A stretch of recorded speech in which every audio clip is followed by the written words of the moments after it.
Hello, hello, hello, everybody. This is Beth Worsdale, author, here with the wonderful Autumn Bardot. I still love saying her name. It sounds so lovely.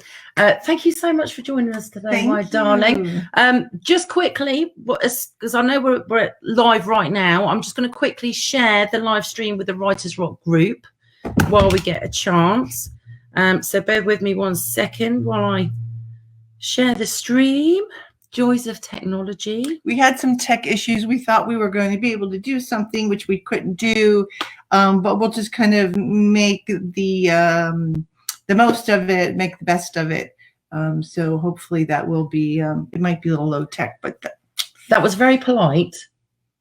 I was making a hash of it.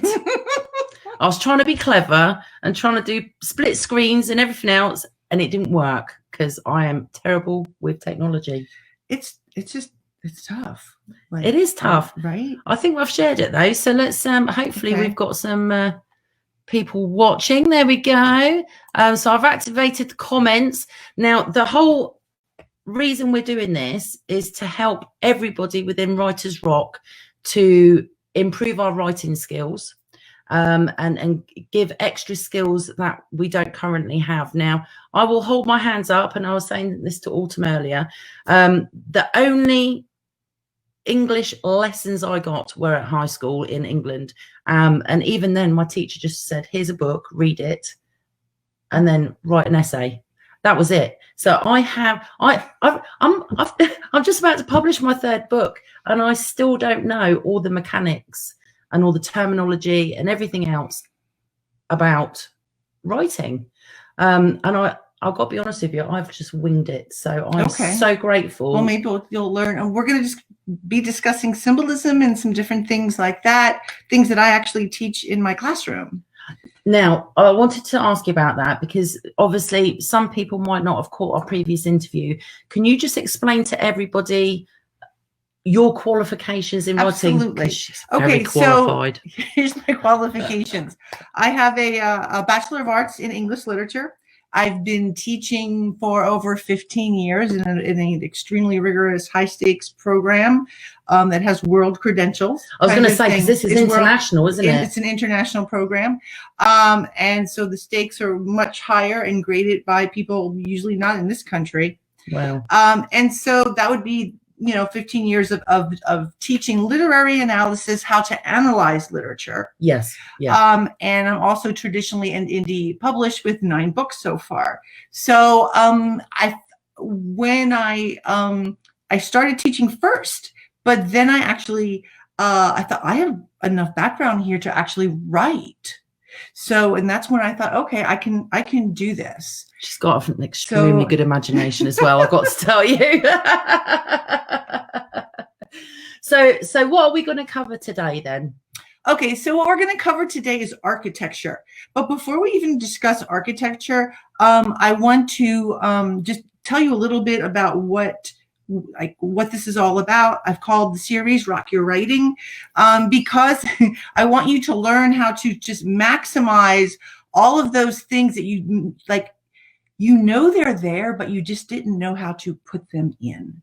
Like, we respond to things on a visceral level. And so I want you to learn how to maximize psychological undertones and overtones for a more powerful story. So basically you're talking about using words that a reader will read and subconsciously picture that scene or that image or that emotion in their mind. Absolutely. Right, okay. And what I say is, like, words are magic, and we know they're magic, but sometimes we don't understand how powerful of a magic they are. I agree. So words, symbols, they're imbued with symbolic meaning, nuance, context, subtext, connotation, feelings that are actually found deep in our subconscious. Yeah. Okay. Yeah, in our collective conscious. So basically, I am just kind of bringing to light stuff that you're like going to be like, wait a minute, like, I already know that, or I recognize that from all these movies I've seen or books I've seen. I understand what you're talking about, because there have been times when I've been reading the book myself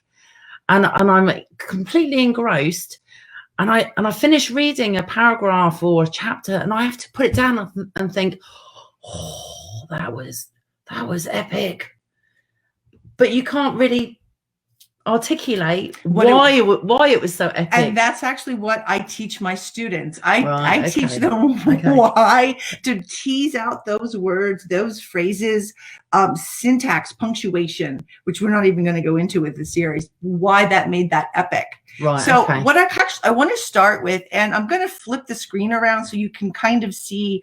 And what I'm going to do, I'm actually going to post this on YouTube, and in YouTube, I can actually type things onto the screen. Oh, fantastic. So okay. you'll be able to actually see, even though I'm looking at a PowerPoint right now, you'll be able to see kind of what's in there. Does that make sense? Yeah. Okay. Can I just quickly add, if anybody does know how to add a PowerPoint to the screen on StreamYard, please let me know for next time. That would be much appreciated, because I couldn't figure it out. We and I am wearing a top, by the way. Look, it's just off the shoulder. Yes, she is not naked. I'm not naked. Okay, so I want to just start with a simple sentence first, okay? And it's not even a whole sentence, it's just like a short sentence. Okay. The blood red velvet drapes concealed the dirt encrusted window. Okay. The blood red velvet drapes concealed the dirt encrusted window. All right. So you're like, okay, whatever. What's that about? Well, there's certain key words in here that are just like, bam, they're hitting you right here. And it does make you picture it immediately. Okay. So the words, all like words like blood, velvet, concealed, they convey more than just descriptive detail. So for example, blood red has a myriad of connotations like ancestry, passion, anger, love, violence. That's what we associate with blood. Okay. Velvet would suggest luxury or wealth. Agreed. Okay. Agreed. The word conceal implies something altogether different than if you use the word that the windows were covered or the winds shaded. See, words have powerful meaning. Dirt encrusted, okay, has unkept and it's grimy, and it's implying slovenliness. Or it could be how either the author or the characters view the world. Is their own world dirt encrusted?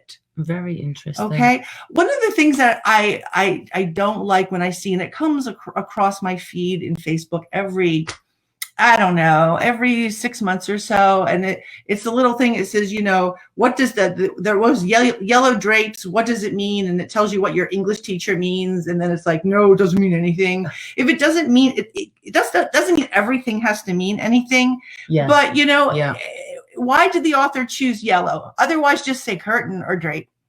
Yeah. Right. I must admit, when I'm writing mine, I do like to add details like that, because I want the reader to be able to picture what's going on and picture the scene, so they feel like they're there. Right. And so what I'm going to give you is basically a toolbox of when you want to write those scenes, that they actually mean more, that they can provide thematic clues, foreshadowing clues, context, characterization clues, beyond just the superficial, beyond you're just painting a picture. Okay. Yeah. So I actually have a big example, and I'm going to put the example. You know what? I'm just going to, can I screenshot this and put it on the thing? We're going to try. I'm going to try to screen. Please ask questions. If you want to ask any questions, please feel free to ask the questions in the comments, because I think we can see the questions. So do pop them up. I'll be asking stupid questions because, as I said, I'm very inexperienced. I'm a newbie. So I will be asking lots of questions as well. Are we all right? I'm trying to get the screenshot. Are we on here? Yeah, we should be. Where are we? Click on recent or oh, hang on, go down. Oh, that's okay. Go down. No, that way. The other way? I can't even find this on here. Down. How did you do that? I don't know. Oh. Okay, we might just skip that part because that will just take it too long. We will do examples in the comments, but also, as Autumn said, everything will be available afterwards, so don't worry. Okay, don't worry. So what we're going to be discussing today is architecture. Yeah. Okay, architecture can be very, very symbolic.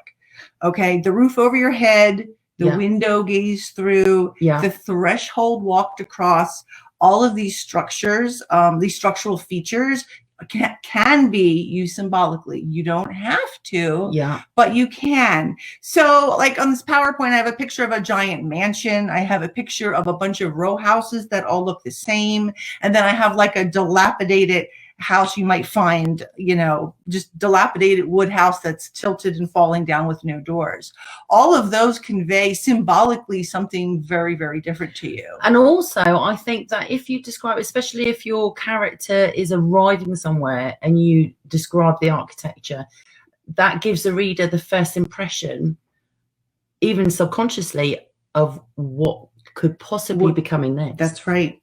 And so the first thing in architecture I want to discuss is windows. So I gave you the window example, and I want to go into a little bit more depth about windows.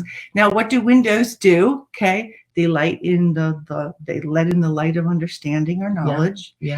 And they allow the character to view the outside world, which may or may not be a good thing. Interesting. So things you want to consider with windows.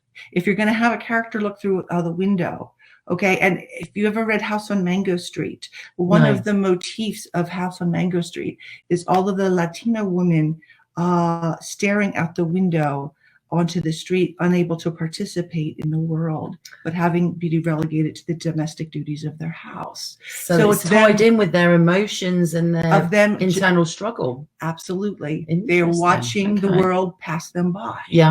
So it's a motif, but it's also symbolic, and we get that by the end. Okay, so things you want to consider if you're going to be writing about windows: is that window dirty or clean? Okay, that's very interesting, because a window does play a part in my books. On occasion, and I don't think I ever actually described what it was like. And the thing is, you don't always have to. I want to make that like very really interesting. Clear. People have asked me before when I've actually given this tutorial in other places, and people are like, do I have to?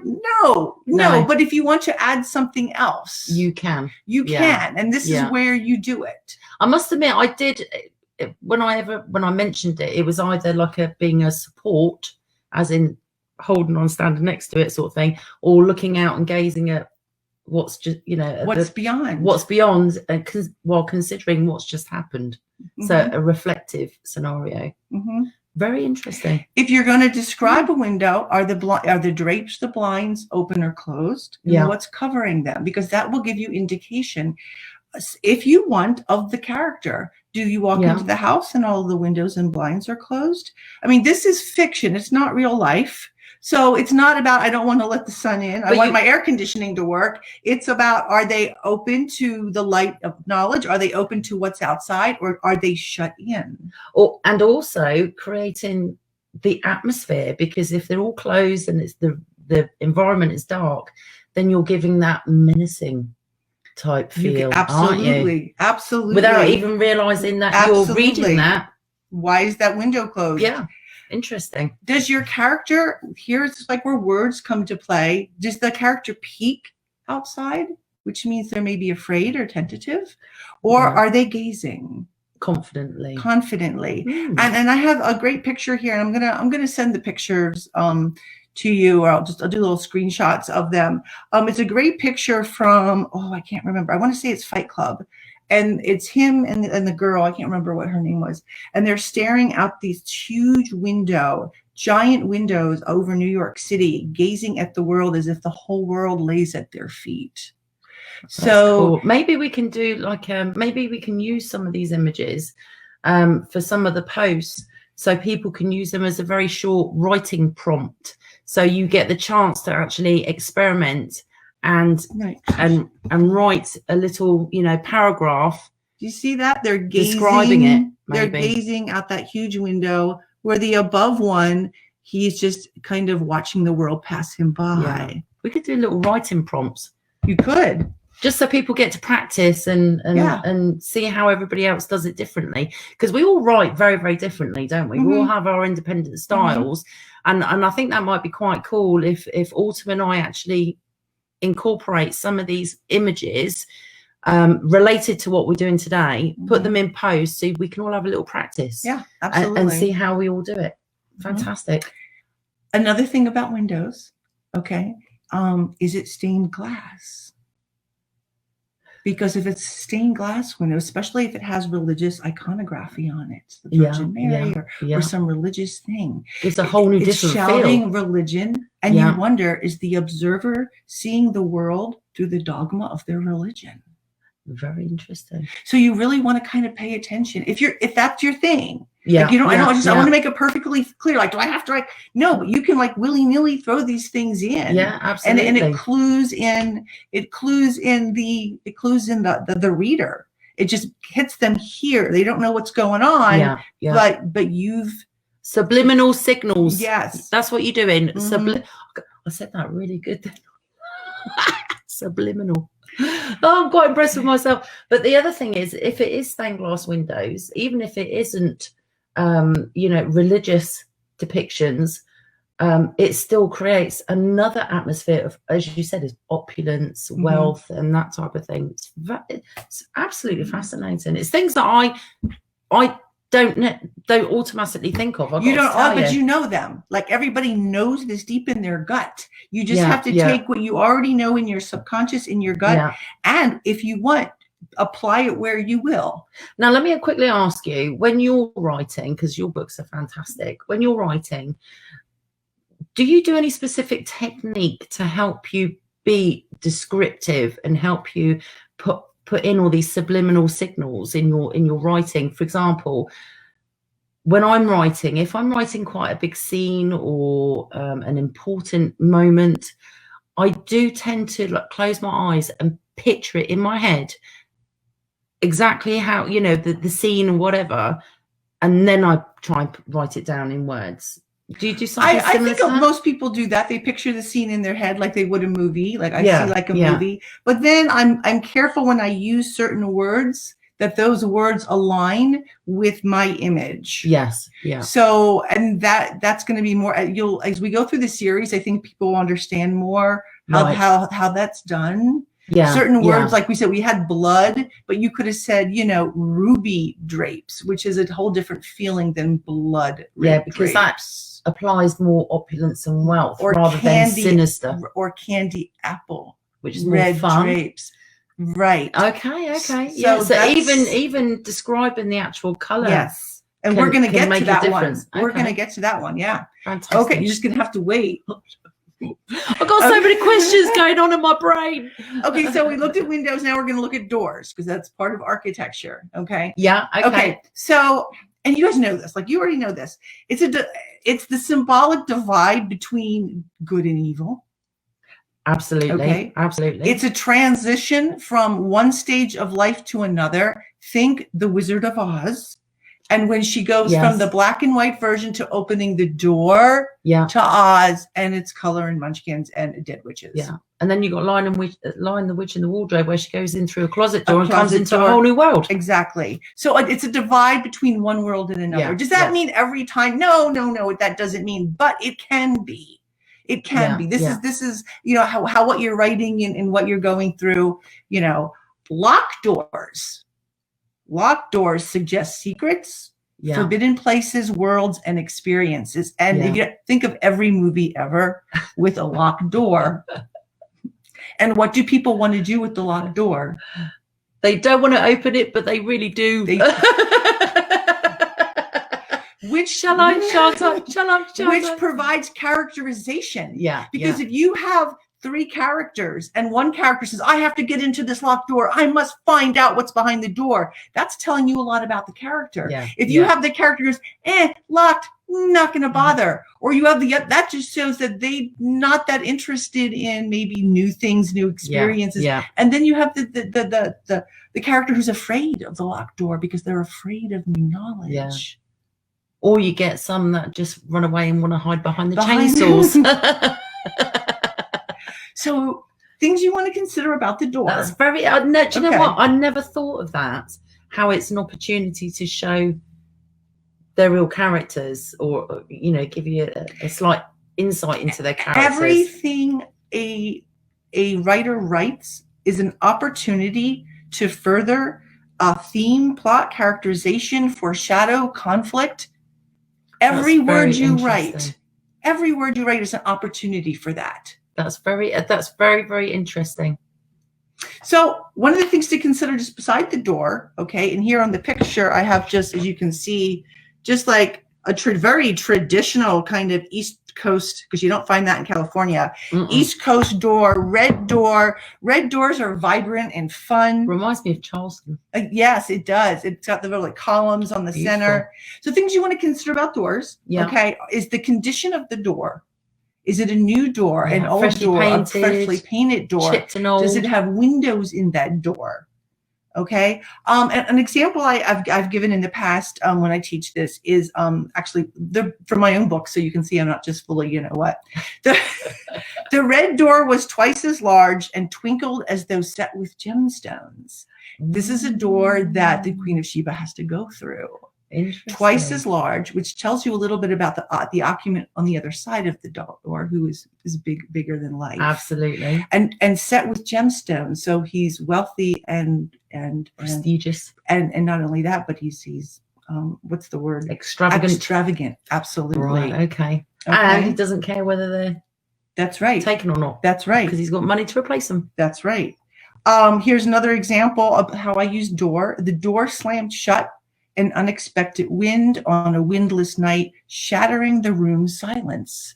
So here I've used the sound of the door basically as almost like a thunderclap. Yeah. Because and Shakespeare did this all the time. When there was thunder and lightning, it meant something bad was coming. So you can use you can use the creak of a door. A door creaks. What do you do? Create that ominous. When that door creaks. Yeah. Okay. Absolutely. So, there's a lot that you can do with doors, you know? Yeah. Is it a tiny door, a small door? There's so much you can do, and that's up to you. And generally, when a character is going through a door or approaching a door, that door is the doorway to a new scene. Right. So it's a perfect time, isn't it? It's a perfect time to end your chapter. Things. Yeah.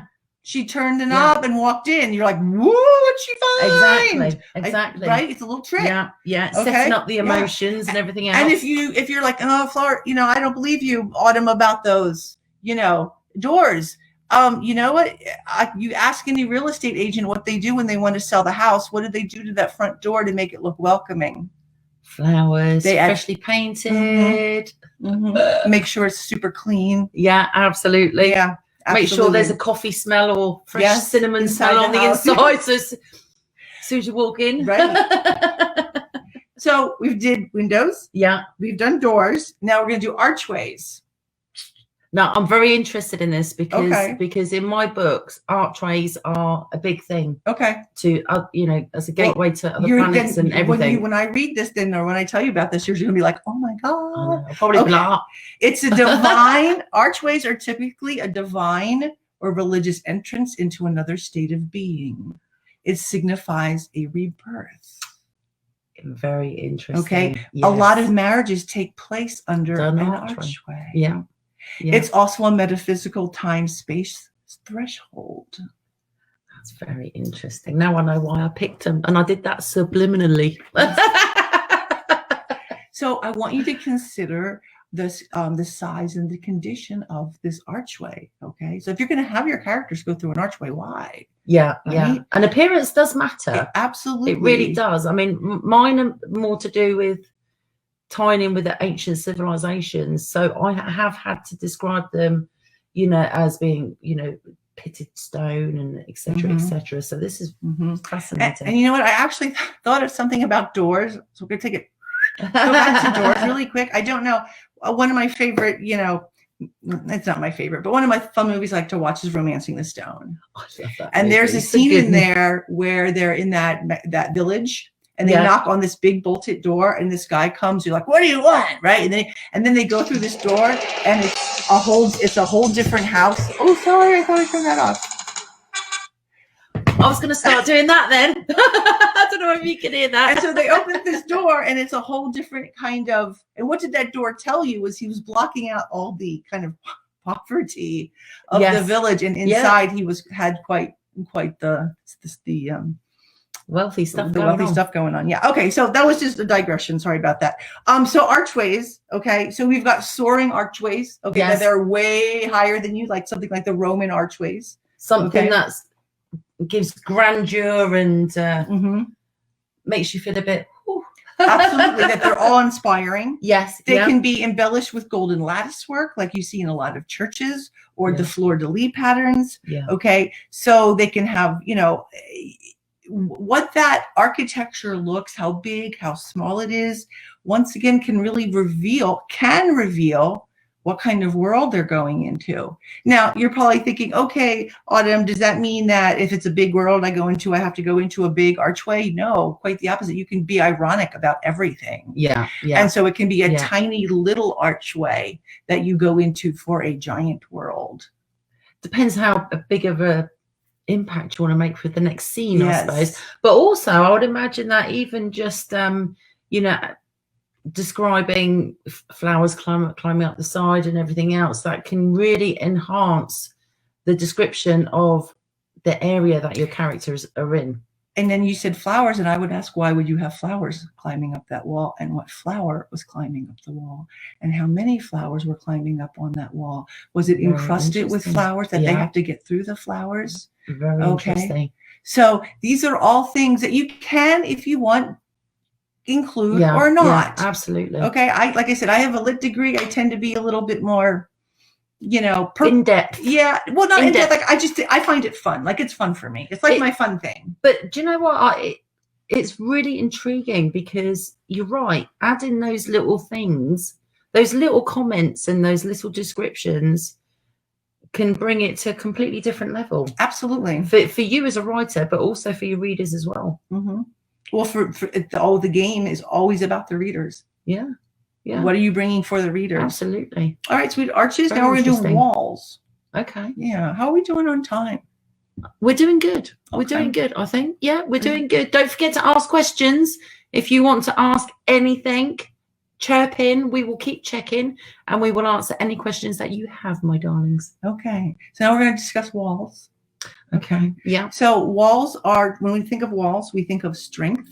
Yes. We think of a division or a barrier. We think of privacy.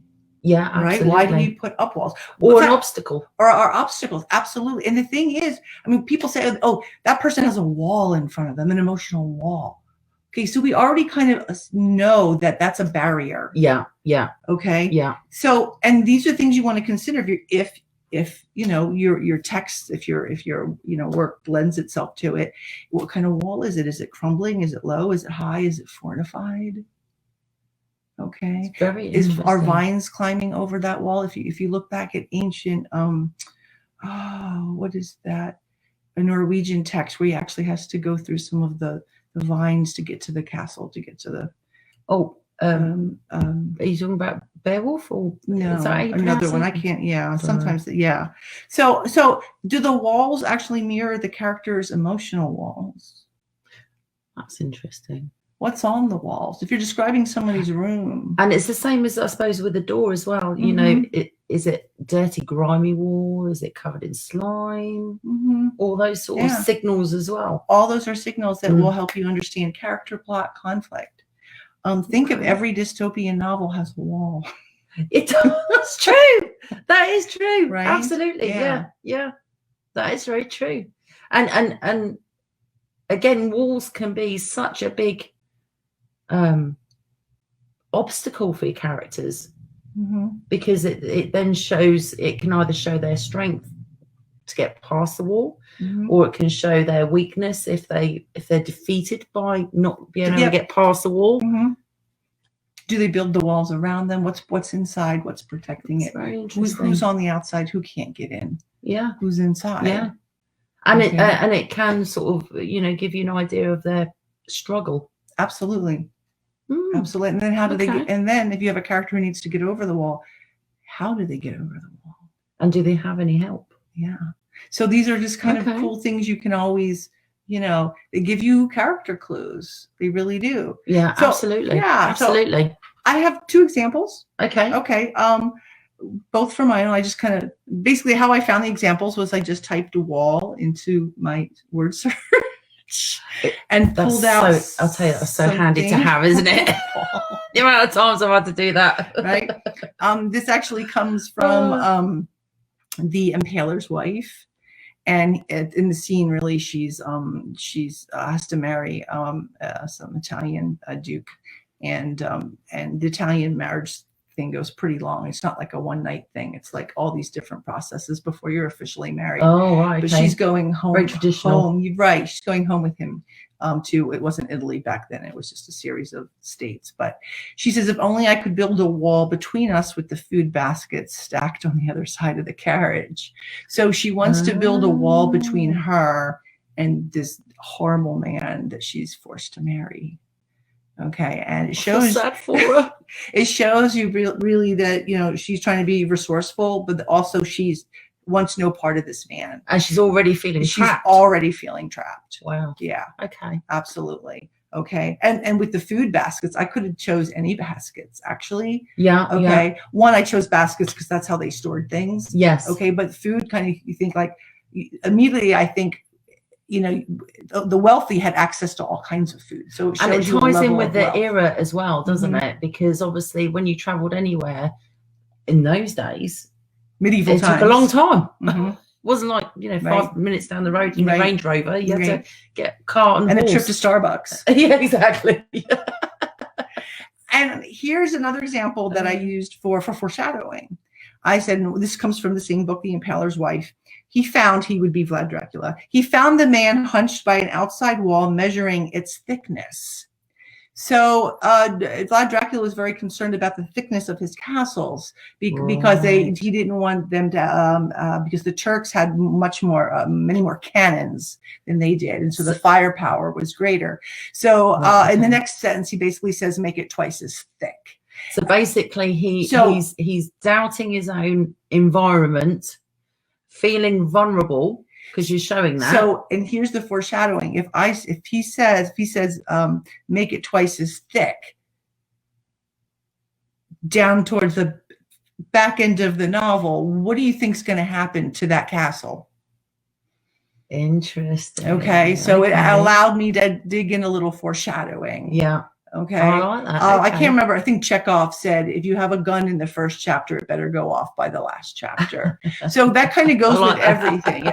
It wouldn't have mattered. I didn't need to put this in, except it does matter in a few chapters later. Yeah. Yeah. So you're teeing up the readers by all accounts. Absolutely. Absolutely. Just double checking everything. There we go. Just double checking everything. That's really interesting. Because you're right, it's sort of setting up the scene, but for later on. Right. That's cool. Okay. That's so cool. That was walls. Now we're going to look at floors. Mm-hmm. Okay. So the floors are usually the earthly realm because it's on the ground. I'm actually tapping her floor right now and being grounded in reality. So if you're going to write about a floor, think about can you make it symbolic? Can you be adding something either ironic or about character or plot? Okay. For example, a marble floor would be what? Opulent, wealth. How about rustic wood? More homely, older. Yeah. Creaky, maybe. Bit ominous. Could be very creepy. I mean, if it's creaking as you're walking on it, then that would definitely make the hairs on your back of your neck stand up. Actually, in Macbeth, there's a scene where right before he kills Duncan, where he says, where he doesn't want his footsteps heard on the floor. Okay, which is interesting. Because that was a giant castle made of giant stone. And what are the chances that it would have made noise when you walked, unless it was like a little dusty and you heard so basically boots? It was said just to give you the impression that he's doing something that he shouldn't be doing. That's very interesting. And it's also very interesting how when people in general go through something traumatic or scary or horrific, first thing they want to do is kiss the ground because they're so relieved to be back on it. Absolutely. Isn't that true? Yeah, absolutely. So you're right. It is it's an underestimated symbolic. It really is. And I didn't even really realize that until you just said. but it's true. So one of the things you want to consider if you're going to use the floor some way. Yeah. Okay. Is it swept clean? Yeah. Is it dirty? Is it worn? When you show a worn path, and I use this a lot. I write, historical fiction, and I like using worn because it shows it's been used many, many times. And frequent traffic. Frequent traffic. And in the Queen of Sheba, there's a scene where she finally breaks into the palace, and she either goes right or left, and it's dark, and there's just a few like dim torches. Yeah, torches kind of. And the way she knows to go, I think she ends up going right, which was also symbolic.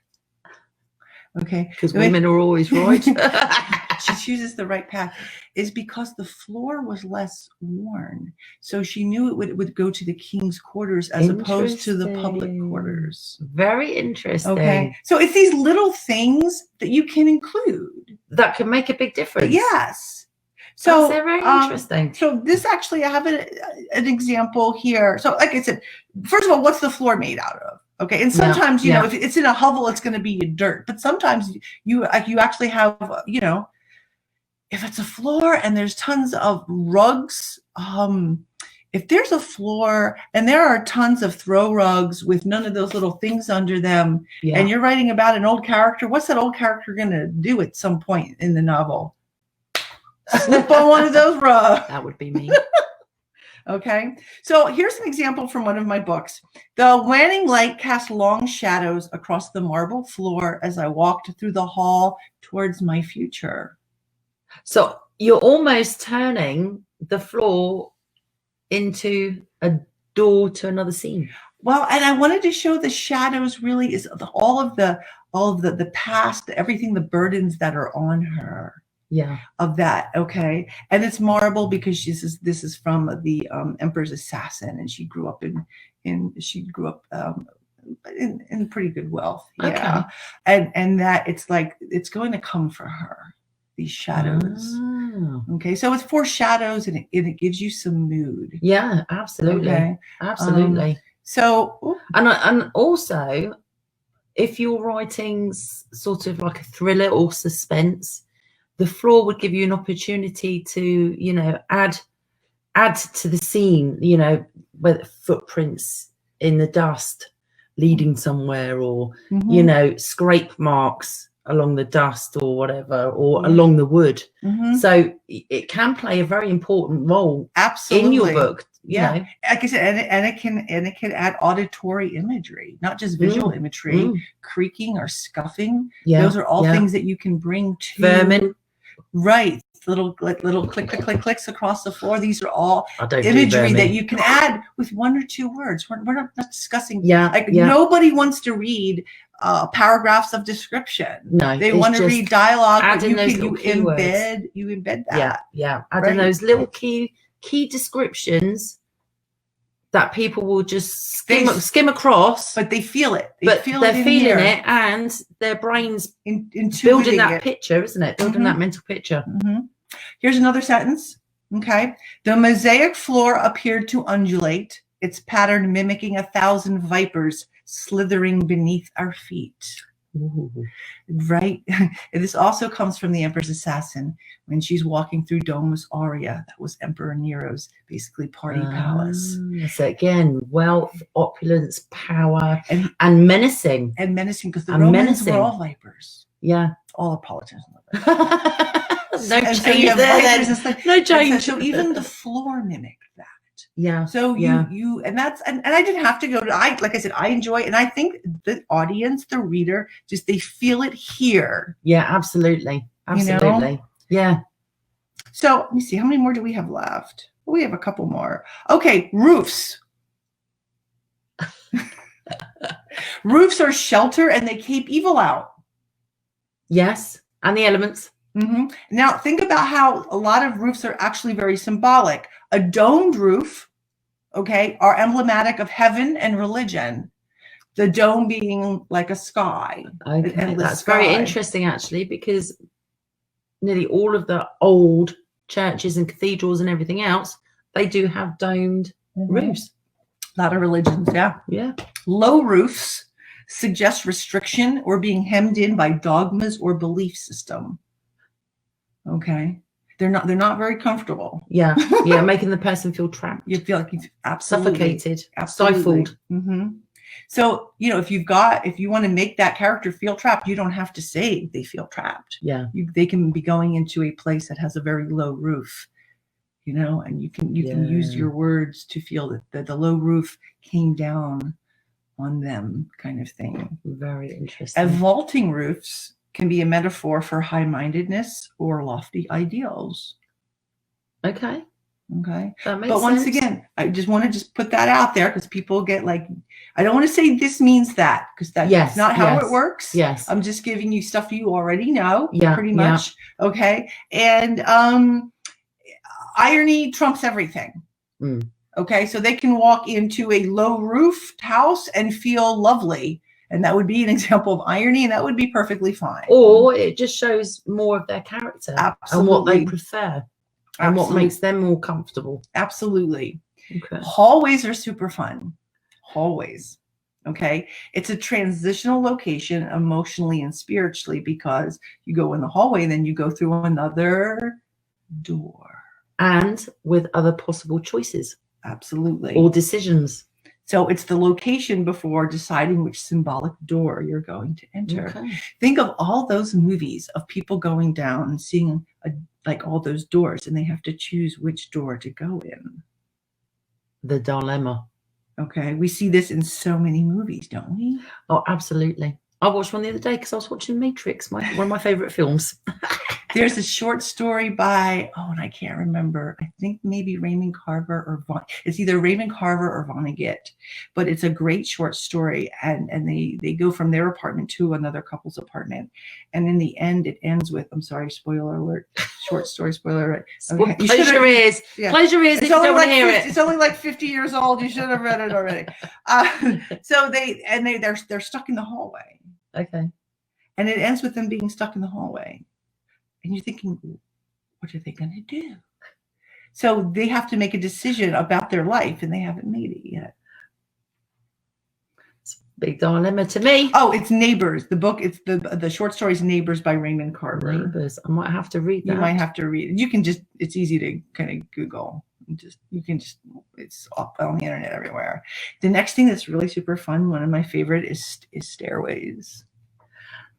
Stairways, I agree, because they're basically the central part of any structure, aren't they, normally? Yes. If you have to go up and down. It's true. So think about we have a song, The Stairway to Heaven. Absolutely. Okay. Absolutely. The Stairway to Heaven. Yeah. But the Highway to Hell, which gives you basically, that's very symbolic. Easy to get to hell. It's a climb to get to heaven. Absolutely. So yeah. And also it ties in with your characters, Morals strengths and weaknesses. Spirituals. Yeah. Absolutely. So whether that character, and the thing is, if they're going up, are they going up morally, spiritually when they're descending? Are they descending morally or spiritually? And sometimes it's just a plot device. You need to get them from here to there. Are they in a rush? Right. Or are they hesitant? Right. But you want to think, if you're going to have stairs, and you want to make those stairs important, are they rickety, old, narrow, worn, marble? Are they going to the attic? Are they going to the basement? Yeah. Do they make a sound as they're going up and down? Right. So you can, and the thing is, and I have a picture here of a winding staircase. The thing with winding staircase, and why they're awesome to use, is because when you go down a winding staircase, you don't know what's coming. That's very you true. You can't see ahead. No, that's true. So you add suspense. So I love using stairways. I don't use them too much in my historical. I use them more in my paranormal romance when she goes up and down creepy places. Yeah, because you're adding to the suspense, aren't you? And the emotion and the adrenaline that they're feeling. Yeah. And there's a scene that I have in The Impaler's Wife where they go into the basically into the bowels of the castle in Buddha, which actually there is all these caves and things under there. And she's going down and down into this cave basement. Ooh, And you creepy, know, and she's going down with Vlad Dracula. Oh my God. So it gets darker and colder, and she becomes more afraid as the further she goes down. So it's a great way of building that tension. Absolutely. Absolutely. Even fun? I am. Okay. I'll tell you, it's amazing, isn't it? Because you know, you do think of things like, excuse me, sorry, allergies. You do think of, you know, the general things, you know, the scene or the house, or, you know, the major structures, but when you do actually start thinking of architecture as in the bits and pieces, the stairs, the doors, the windows, and everything else, that, as you said, they're all different opportunities to either show something to your reader, or to add the suspense, or build the characters, you know, so they're more dimensional. I never really looked at it that way. I mean, some of things I do instinctively, and I just do it. But this is really interesting. It just goes to show how powerful, you know, adding one or two words here and there, descriptively connected to do with the surroundings, can make such a big difference. They add a whole nother level. They really, really do. And that's really interesting. I especially like the fact that it gives your characters chance to show their personalities, because I think that's one thing that I particularly struggle with myself. And I had only one, thank goodness. But I had one review that said that my characters were one-dimensional, and I wasn't sure. But she was the only one. So I thought, well, if she thinks that they're one-dimensional, are they? Is there something that I can? We're not talking about characterization today. No, I know. But this is a great way of showing character. Absolutely. Because, you know, you're giving your characters chance to feel something or make a decision. Have a response. Do I go down those creaky stairs and find out what that noise is? Do you see what I mean? And how they go down them. Do they go down them with purpose, with trepidation? Exactly. Do they tiptoe? Do they stomp? All of that provides characterization. I'm finding it absolutely fascinating. Yeah, and that's why when I read new writers' work, and I'm like, there were so many opportunities to do this that you didn't do, and that's why a lot of times I might have to go back and reread mine. So there's always opportunities to throw stuff in like that with the words that you have. Okay, now we're going to talk about the kitchen. Not my favorite place, and frankly, I'm sick of being in this. Joys of quarantine. However, it's a central part of near enough every home. Yes. Very important place. It's the traditional domain of women. Yes. Sorry. It's one of those things. One of those things. It's also maternal caretaking, either be it with foods. And food, the spiritual food, it's not really food, it's the spiritual and motherly nourishment that comes with the mother providing the food. And also, I think that especially people from traditional races, for example, people from Africa, I know my aunt is from Trinidad, and their way of showing love and welcome is by feeding you, and that is many different cultures. It's a big thing, and it's not even I want to say it's all cultures, because if you look at any family sitcom, where does a lot of it happen at? Around the kitchen and the kitchen table. Yeah, absolutely. So it's kind of a unifying. That's where mom is. Yeah, and dad can be in the kitchen too. We're not saying that, but that's kind of that's the traditional kind of thing that's kind of right here with us. Yeah. Okay. Also with kitchens, it's the best place to get your hands on a knife. That's very true. Okay. I have multiple weapons in my kitchen of various sizes and sharpness. If you're reading a novel or you're writing a book and you want to say perhaps the mother doesn't have that, maybe that uber motherness about her, have her never be in the kitchen. Interesting. Okay, so there's a lot of cool things you can kind of do in the kitchen. Absolutely. You can or not. Just like I said, I don't like, sometimes people get hung up on like, do I have to do this? No, you don't have to do any of it. I'm just going to give you some ideas. And let's face it. Did you know I just said let's face it? Okay, we don't want to say that. Doesn't sound good, does it? Let's face it. I'll try again. you know, food can either nourish or kill you. Absolutely. It can either be a positive thing or it can be a very bad thing, depending on your cooking and what you put in it. Really? So the nourishment, the spiritual or moral nourishment could be poison. Exactly. Next room is the living room or the drawing room. Yes. I don't have a drawing room, but they did back in the day. They did. Very posh drawing room. You was very wealthy. Right. We had a drawing room. And that's where you had proper social behavior is in the living room, because that's where you entertained guests, and hopefully you had proper, it was expected. It wasn't always used unless you had special company. Right. Or a special event. The living room is also the place of one's public persona. Yes. Yeah. Okay. Yeah, absolutely. And think about like every Agatha Christie novel. Okay. She brings everybody together in the living room or the drawing novel, and they bring their public face. And that's where she proceeds to smack them all down and reveal their true natures. Yeah. But that's very much changed, obviously, in modern day literature. If you're writing books about here and now, it's a very different situation, isn't it? Because, you know, the living room now is more the family room where you have family movie night, stuff like that. But it's also a way of showing dysfunction. If you're writing a book about a family, if you want to show dysfunction in a family or dysfunction in a relationship, then you can show, you know, that it's only the parents that use it and the kids are nowhere to be seen. They're hiding away. Or if you're in a turbulent relationship, only the woman or the man gets to use the living room. Absolutely. So you can there's so much you can do and manipulate the rooms. I mean, that's the beauty of it, because deep down, you know, living room, family room, everybody's in it if it's your family, right? Yeah. All right, next one we're going to do is a bedroom. There could be some bleeps going on in a minute. That's the private room where one's true self appears. Absolutely. Okay. And also love and lust. Yes. Right? Yes. Okay. And then you want to consider, you know, if you're writing about that bedroom, how is it decorated? Because if it's the character's bedroom, it can provide character clues.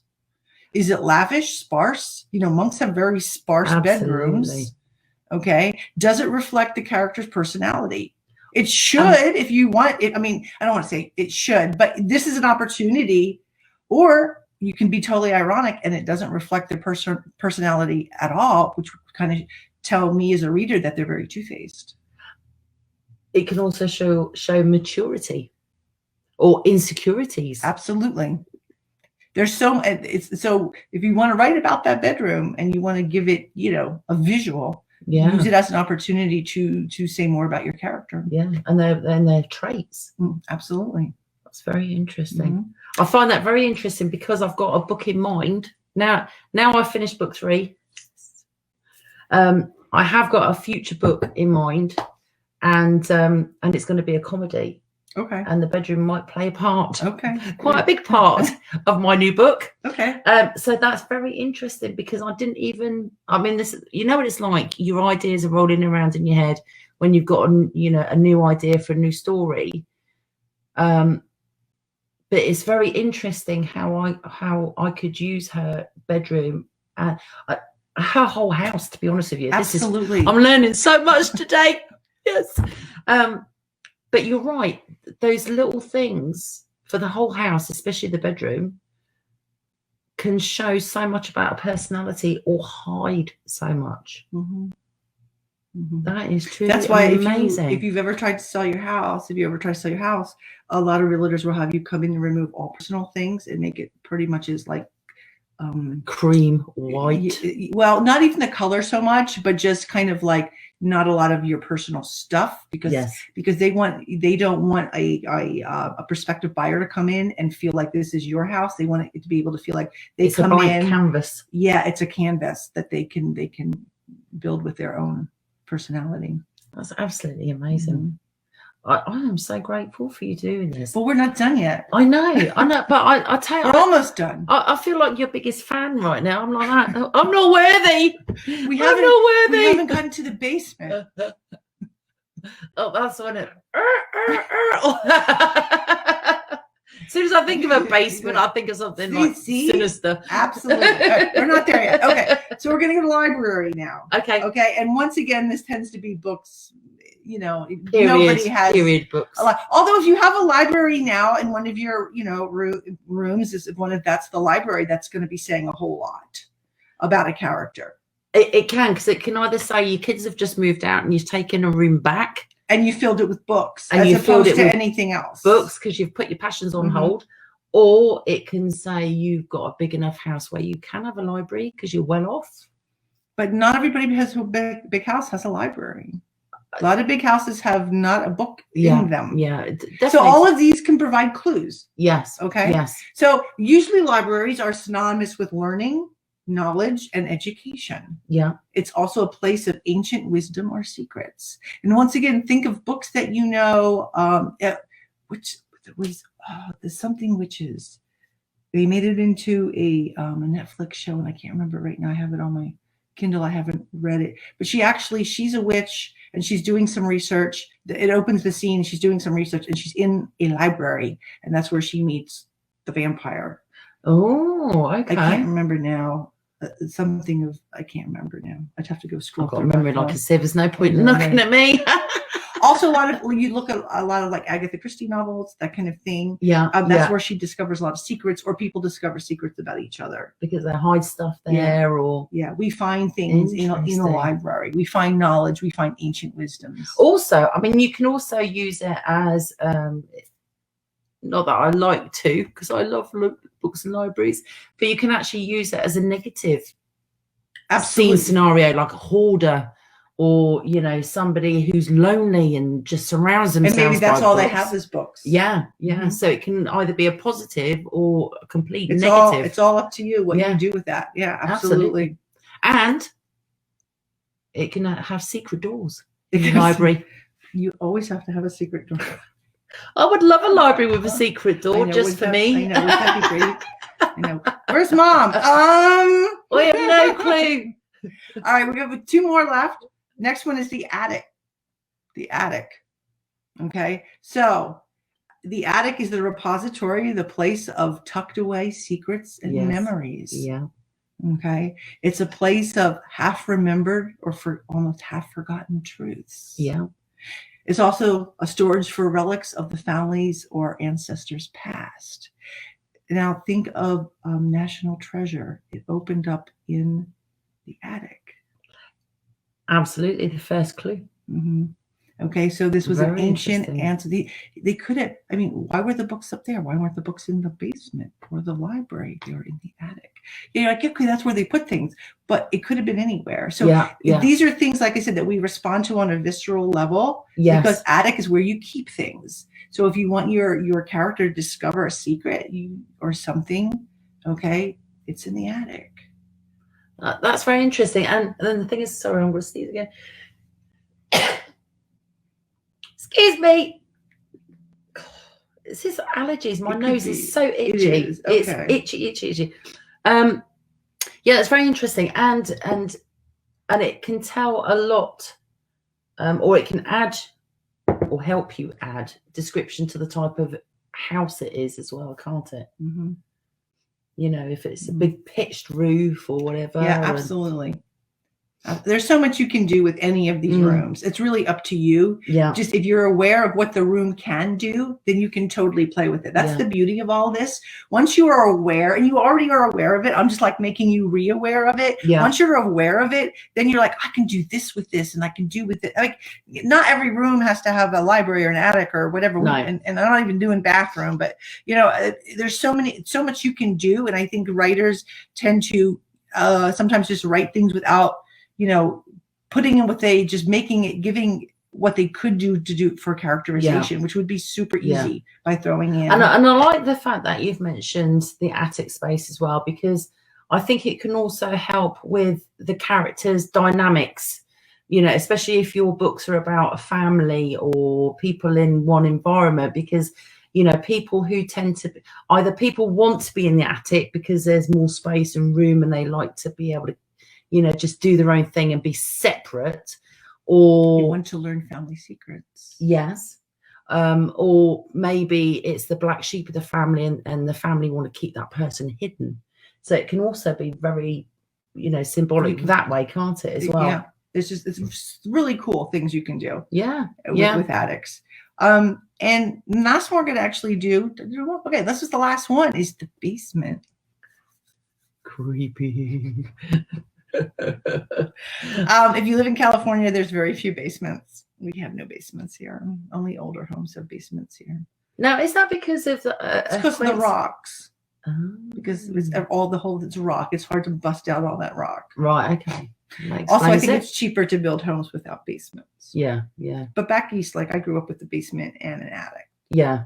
Never went to the attic, but we had to go to the basement. In South Carolina, we had like ground level, and then we had a lower level with a family room. Okay, was it a basement?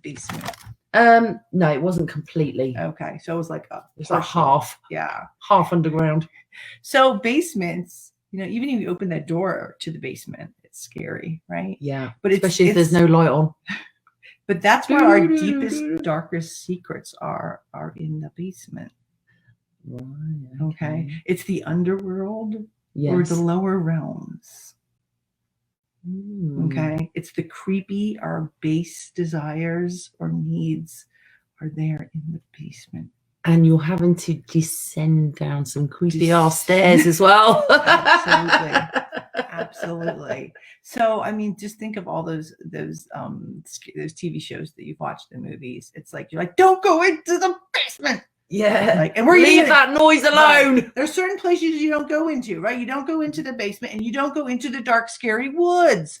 And that's going to be another thing we're going to discuss too, is topography and forests and things like that. So, I mean, we kind of know this already. And so I just kind of like to, you know, I teach this to my students so they can analyze literature, so that when I give them a book or a passage and I go, what's with this? And they can be on it and tell me what it means symbolically. Yeah. But writers can also use this. I mean, just pull it out of your, you know, your toolbox. And if you want to, you know, add the conflict or the mood, this is a way to do it. Absolutely. I mean, it's an ideal opportunity to show your characters emotion and dread and or hope or whatever you want to do.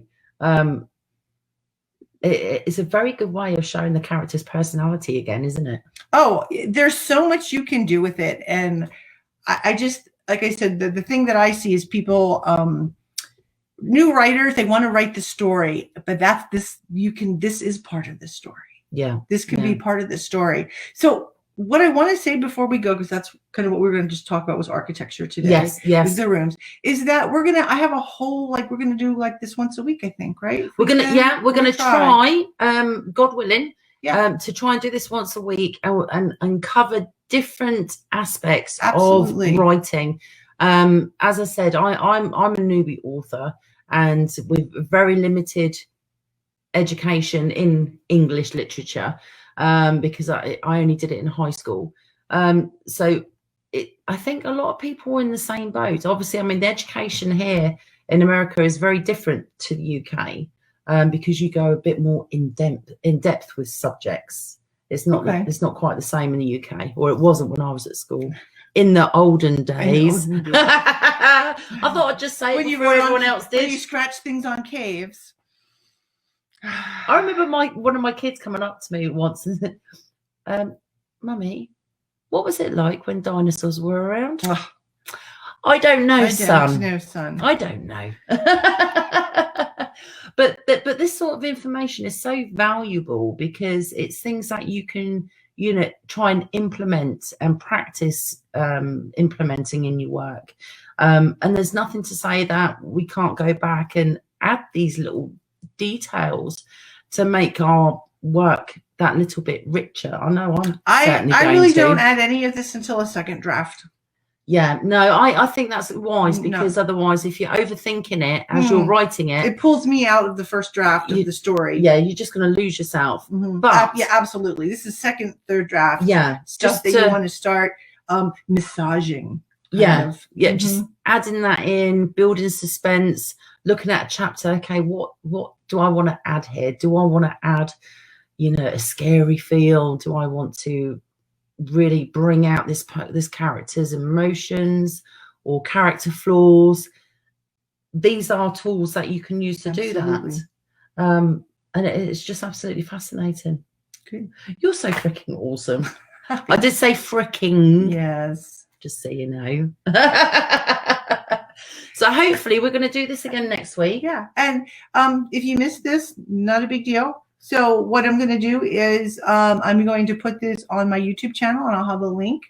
Fantastic. And so I'll have a lot of this actually just kind of, when I do the YouTube, I'll just have like printed stuff so you can actually kind of see what I'm saying, not just hear what I'm saying, because sometimes that helps you remember things a little bit better. Absolutely. And it will help to make notes as well, I think.